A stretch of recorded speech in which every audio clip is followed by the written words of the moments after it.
सईद लखत नदी किनारे एक नन्हा घर था। इस घर में एक बतख और एक बतखा रहते थे।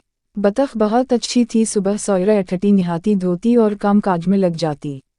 बतखा बहुत खराब था, कामचोर नकटो, ना काम का ना काज का, दुश्मन अनाज का, दिन भर पड़ा अनड़ता रहता। बतख बतखे को बहतीरा समझाती परू ना समझता, एक कान से सुनता दूसरे से उड़ा देता। एक दिन बतख बोली, कुछ खबर भी है? सारा अनाज खत्म हो गया, अब खाएंगे क्या?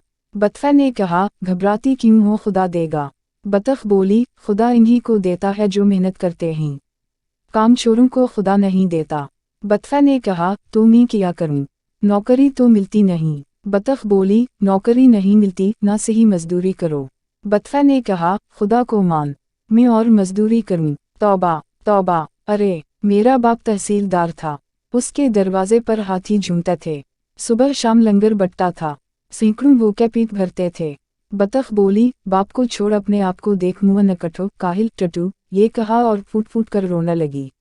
अब तो बतखा बहुत घबराया, बोला, अच्छा रो मत, आंसू पूछ लो, मैं शहर जाकर नौकरी ढूंढता हूँ। बतखा उठा, शहर गया, नौकरी ढूंढी, नहीं मिली। हैरान परेशान, क्या करे क्या ना करे। इतने में एक अपनी बप्ता सुनाई।